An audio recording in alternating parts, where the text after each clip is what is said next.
Hey everybody, welcome to Screen Crush. I'm Ryan Airy. When Marvel announced their Phase 4 movies, I was most excited to hear about the new Thor movie, Love and Thunder. Yes! Writer-director Taika Waititi returns after reinventing the Thunder God in Thor Ragnarok. Sounds like you had a pretty special and intimate relationship with this hammer, and that losing it was almost comparable to losing a loved one.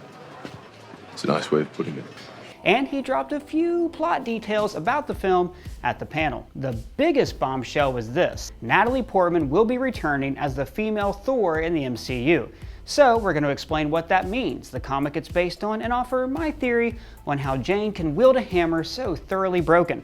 But if you're new here, please subscribe, click the bell, follow on all the things. And also, let me know in the comments, what do you think about a female Thor in the MCU?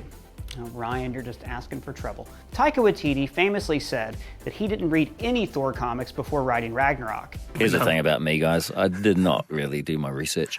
There are whole Loki I read one issue of Thor as my research. Not even a graphic novel. Was it a one, good one? of the thin ones. The 28-page ones, Yeah. I think, those ones, 33. And by the end of it, I was like, well, we're not doing that. So But at Comic-Con, he said that this story is based partly on the Mighty Thor, written by the great Jason Aaron.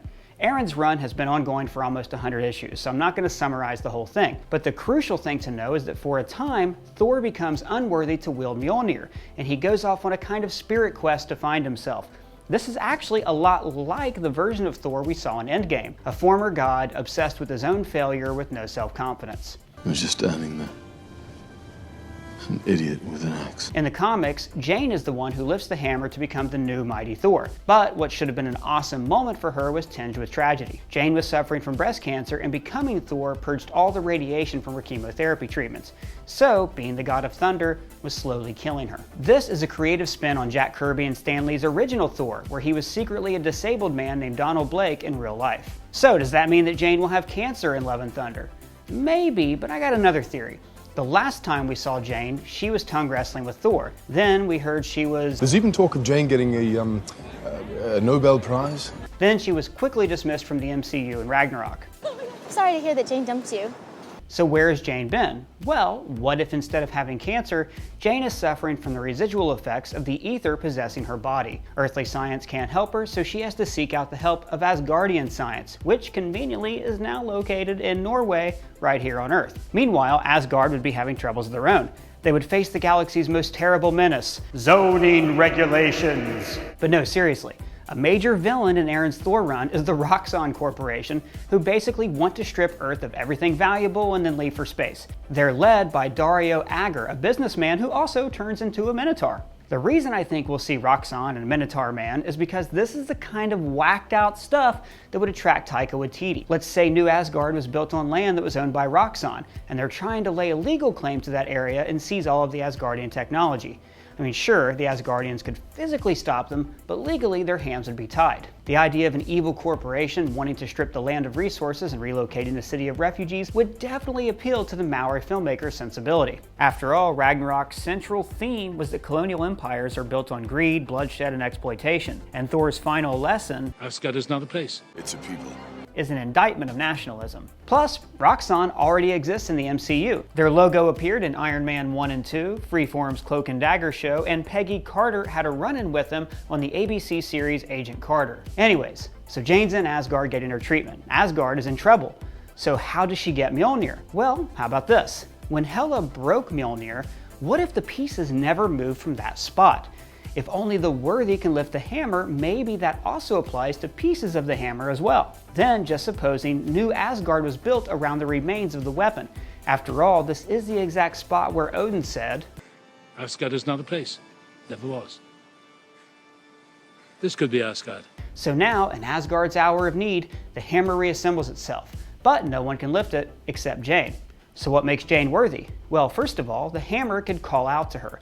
In the comics, Mjolnir is possessed by a giant sentient space storm. Comics are weird, so it has a low level of intelligence.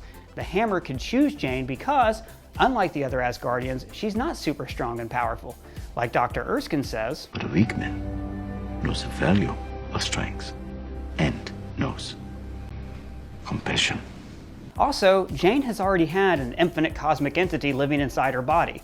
and she lived to tell the tale. But mostly, she's a good person who never acts out selfishly and always thinks of others before herself. Thor definitely saw something special in her. He was lovesick over her for a long time. Oh, you know, Jane and I aren't even dating anymore, so... But tell me why you think Jane could be worthy in the comments below. Now, as for the plot of the movie, Taika Waititi said that love is the most powerful force in the universe.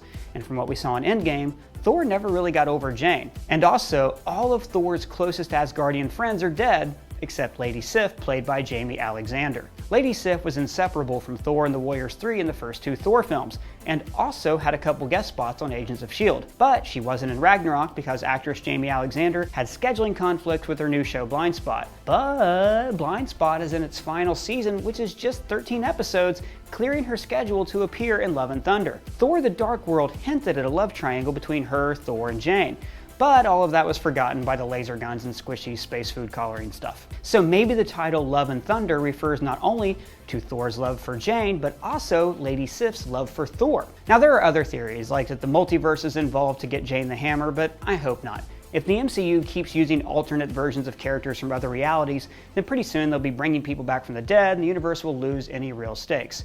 But that's just what I think. What do you want to see happen in Thor: Love and Thunder? Let me know in the comments below. And if it's your first time here, like I said, please subscribe. For Screen Crush, I'm Ryan Airy.